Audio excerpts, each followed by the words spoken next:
5 seconds. Start. उपाध्यक्ष महोदय, आज यहाँ गंगा के पुल का शिलान्यास करते हुए मुझे बड़ी प्रसन्नता हो रही है। विराम। बिहार में गंगा पर यह पहला पुल होगा और मैं भली प्रकार जानता हूँ कि इस राज्य के लोगों के लिए यह कितना बड़ा वरदान है और इसके द्वारा कितनी बड़ी आवश्यकता की पूर्ति होगी। विराम।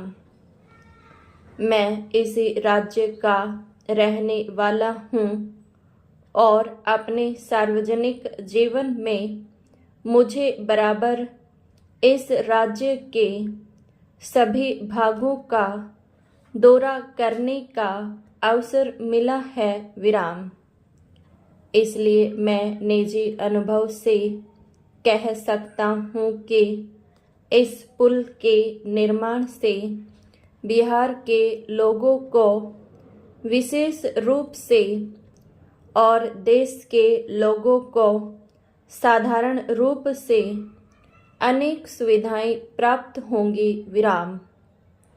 बिहार के मध्य से होकर गंगा प्राचीन काल से बहती आ रही है और आरंभ से ही इसके कारण यह राज्य दो भागों में विभक्त रहा है, जो मिथिला और मगध के नाम से प्रसिद्ध थे। विराम।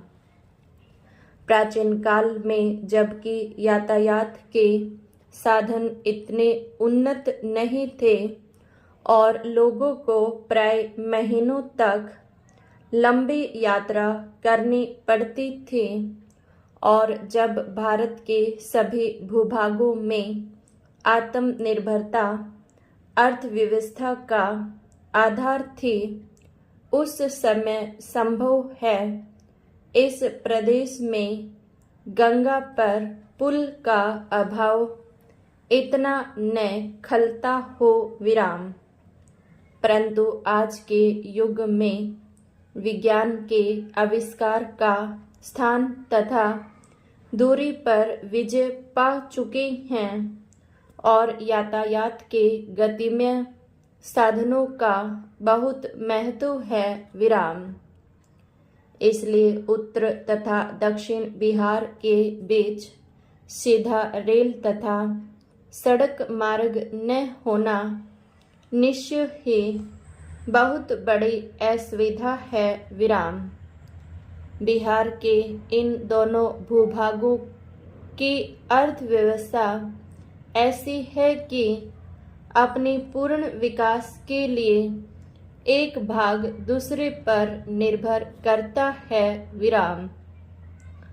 उत्तर बिहार कृषि प्रधान क्षेत्र है और वहाँ गन्ना तथा खाद्यान्न भारी परिमाण में होते हैं, किंतु दक्षिण बिहार कोयला, लोहा, तांबा, अभ्रक, सीमेंट आदि खनिज पदार्थों के लिए प्रसिद्ध है। विराम।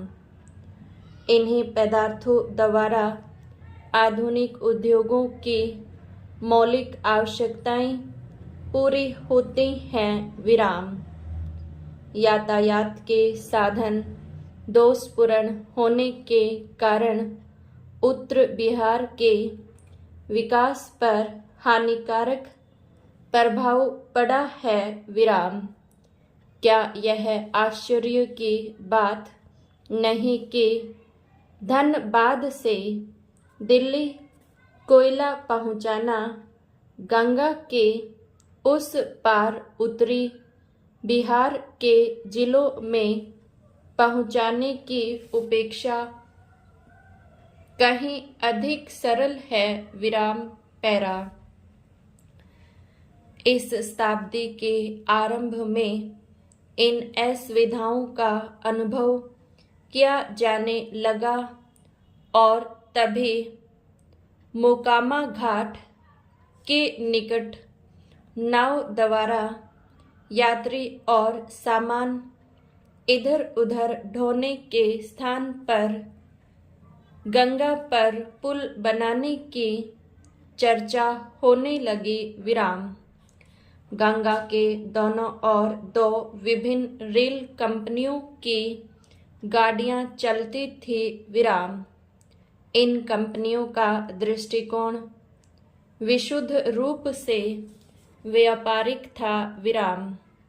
इसलिए लोगों की सुविधा अथवा देश के यातायात साधनों के विकास की अपेक्षा वे अपने लाभ और साझेदारों के लाभ को अधिक ऊंचा स्थान देती थी। विराम।